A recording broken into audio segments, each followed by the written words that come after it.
Pernahkah kalian melihat orang mendorong mobil yang mogok?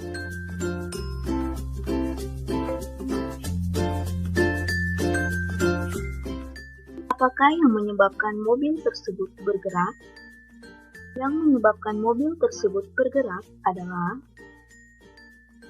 bukan sulap, bukan sihir.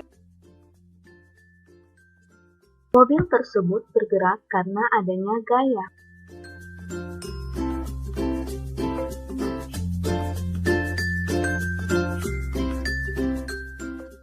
Gaya merupakan suatu dorongan atau tarikan yang diberikan pada benda.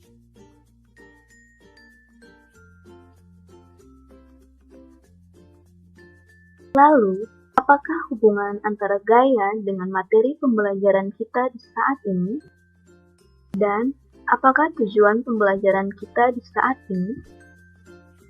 Setelah pembelajaran saat ini selesai, siswa diharapkan untuk mengetahui bunyi hukum Newton, rumuskan dan menghitung persamaan hukum Newton, serta mengetahui penerapan hukum Newton dalam kehidupan sehari-hari.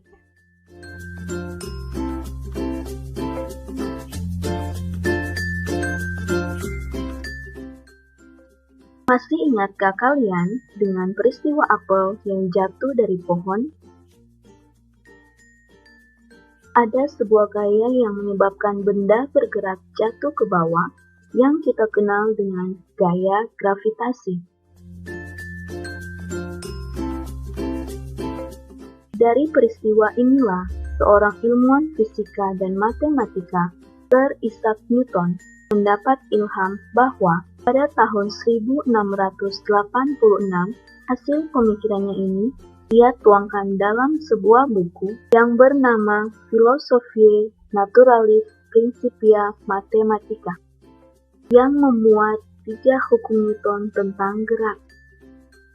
Seperti apakah ketiga hukum Newton tentang gerak tersebut? Mari kita bahas bersama-sama.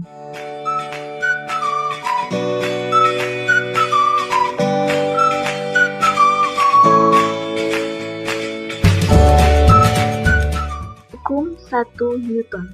Suatu objek akan tetap diam atau bergerak dengan kecepatan konstan kecuali ada gaya tidak seimbang yang mempengaruhinya. Hukum ini kita kenal dengan hukum kelembaman. Mungkinkah di dunia ini ada benda yang tidak dipengaruhi oleh gaya? Di luar angkasa mungkin ada, tetapi di bumi ini tidak mungkin ada. Contohnya saja, setiap benda pasti dipengaruhi oleh gaya gravitasi atau gaya berat. Dari keadaan inilah, hukum 1 Newton dapat diartikan juga untuk benda yang dipengaruhi gaya, tetapi resultannya nol. Sehingga, hukum 1 Newton dapat dirumuskan sebagai sigma F sama dengan 0.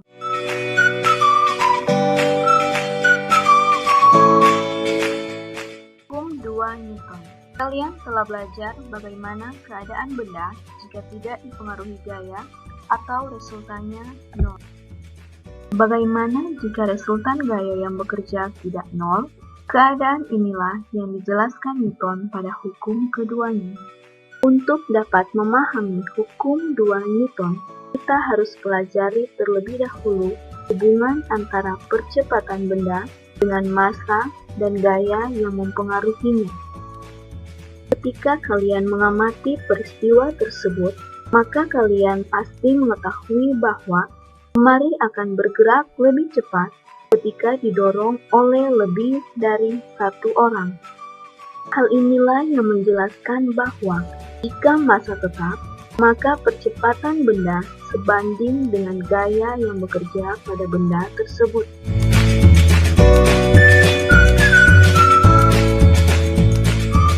Ketika kita menarik kursi dan meja dengan gaya yang sama, manakah yang percepatannya lebih besar? Tentu percepatan yang lebih besar adalah saat kita menarik kursi yang massanya lebih kecil daripada meja. Hal inilah yang membuktikan bahwa percepatan benda berbanding terbalik dengan masanya. Sehingga semakin kecil massa benda, maka akan semakin besar pula percepatannya. Dari penjelasan tersebut, hukum 2 Newton dapat dirumuskan sebagai sigma F sama dengan M kali A, di mana F adalah gaya yang bekerja pada benda, M adalah massa benda, dan A adalah percepatan. Bagaimana jika terdapat dua buah benda dengan gaya dan massa yang berbeda? Berapakah besar percepatan yang dialami kedua benda tersebut? Mari kita kaji bersama-sama. Dua buah balok yang bergerak searah dengan gaya dan massa yang berbeda. Balok A memiliki gaya sebesar 18 Newton, sedangkan balok B memiliki gaya 2 Newton. Dan massa kedua balok tersebut 2 kg dan 3 kg. Nah, untuk mendapatkan besar percepatan, pertama-tama kita harus menjumlahkan gaya dan massa dari kedua balok tersebut untuk memperoleh besar nilai sigma F dan massa total. Setelah itu, kita masukkan persamaan hukum 2 Newton. Jadi, kecepatan yang dialami oleh kedua balok tersebut adalah sebesar 4 meter per sekon kuadrat. Nah, bagaimana adik-adik? Mudah bukan?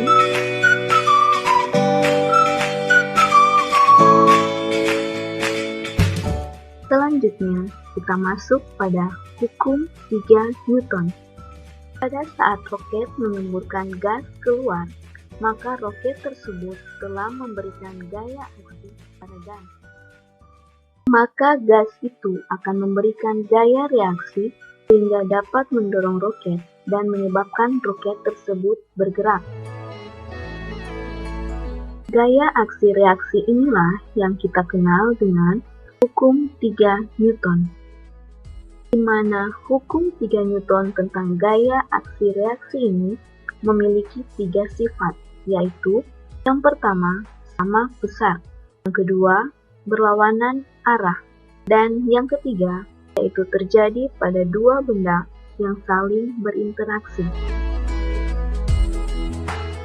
Sebelum kita menutup pembelajaran kita di saat ini, kita akan mereview materi pembelajaran di saat ini agar adik-adik dapat mengingat kembali apa saja hal penting yang telah kita pelajari bersama mengenai 3 hukum Newton tentang gerak. Hukum 1 Newton menyatakan jika resultan gaya pada suatu benda sama dengan 0, maka benda yang diam akan tetap diam dan benda yang bergerak akan tetap bergerak dengan kecepatan tetap. Dengan persamaan sigma F sama dengan 0. Hukum 2 Newton menyatakan kecepatan yang dihasilkan oleh resultan gaya yang bekerja pada suatu benda berbanding lurus dengan resultan gaya dan berbanding terbalik dengan massa benda. Dengan persamaan sigma F sama dengan M kali A. Hukum 3 Newton menyatakan jika benda A mengerjakan gaya pada benda B, maka benda B akan mengerjakan gaya pada benda A yang besarnya sama tetapi arahnya berlawanan.